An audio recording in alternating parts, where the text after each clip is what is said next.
حدیث مبارکہ کی روشنی میں یہ بات واضح ہے کہ دجالی نظام کا ظہور اچانک نہیں ہوگا بلکہ آہستہ آہستہ اپنی جڑیں مضبوط کرے گا۔ پہلے یہ انسانوں کو آزمایا جائے گا، ان کی حدیں دیکھی جائیں گی اور پھر قدم بقدم یہ نظام آگے بڑھے گا۔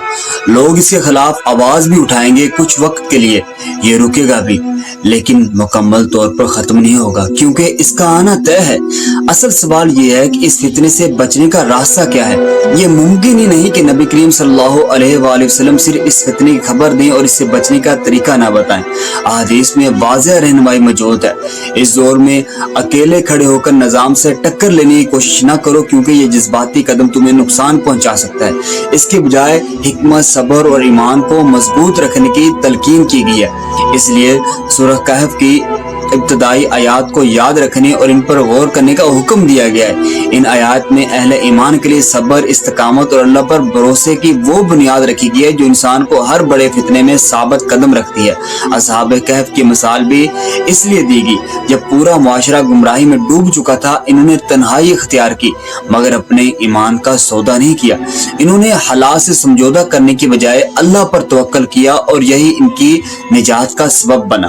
اسی تناظر میں یہ ہدایت بھی ملتی ہے جب فتنہ اپنے عروج پر پہنچ جائے تو انسان خود کو اس کے اثر سے دور رکھے، ایسی جگہوں پر چلا جائے جہاں اس کی شدت کم ہو کیونکہ بڑے شہروں اور سسٹمز کے اندر یہ فتنہ زیادہ طاقتور ہوگا، جہاں انسان مکمل طور پر اپنے نظام کا محتاج بن چکا ہوگا۔ یہاں ایک حقیقت سمجھ لو، جو شخص مکمل طور پر سسٹم پر ڈیپینڈ ہو وہ اس کا غلام بن جاتا ہے۔ اس لیے سادہ زندگی، خود انحصاری اور فطرت کے قریب رہنا ایک اسٹریٹجک فیصلہ ہے، کوئی جذباتی بات نہیں۔ اپنی خوراک، اپنی زمین، اپنی ضروریات، اگر یہ سب تمہارے کنٹرول میں ہوں تو کوئی بھی نظام تمہیں بلیک میل نہیں کر سکتا۔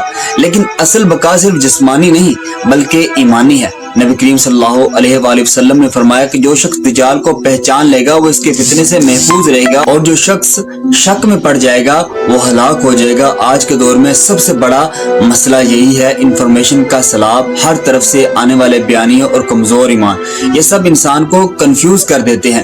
مضبوط ایمان کا مطلب یہ ہے کہ انسان کا یقین اللہ کی توحید، رسالت اور آخرت پر اتنا پختہ ہو کہ کوئی بھی نیا نظریہ یا نظام اسے ہلا نہ سکے۔ دجال کی علامت بھی واضح کی گئی ہیں، وہ ایک آنکھ سے کانا ہوگا اور اس کے ماتھے پر کفر لکھا ہوگا، کافر، جسے ہر مومن پہچان لے گا۔ اس کے پاس جنت اور جہنم جیسی چیزیں ہوں گی مگر حقیقت اس کے برعکس ہوگی۔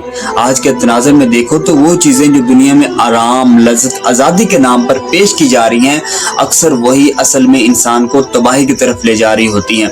اور جو چیزیں مشکل لگتی ہیں جیسے عبادت، صبر اور گناہوں سے بچنا، وہی اصل کامیابی کا راستہ ہے۔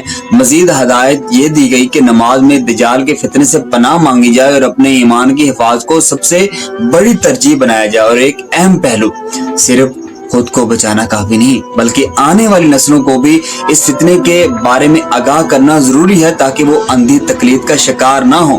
آخر میں ایک بات ذہن میں بٹھا لو، یہ فتنہ کتنا ہی بڑا کیوں نہ ہو، اس کا خاتمہ یقینی ہے، یہ اللہ کا وعدہ ہے، لیکن انتظار کا مطلب ہاتھ پر ہاتھ رکھ کر بیٹھ جانا نہیں ہے بلکہ ابھی سے اپنی سوچ، اپنے ایمان اور اپنی زندگی کو اس طرح تیار کرنا ہے کہ جب وقت آئے تو تم ڈگمگاؤ نہیں، کیونکہ حقیقت یہی ہے۔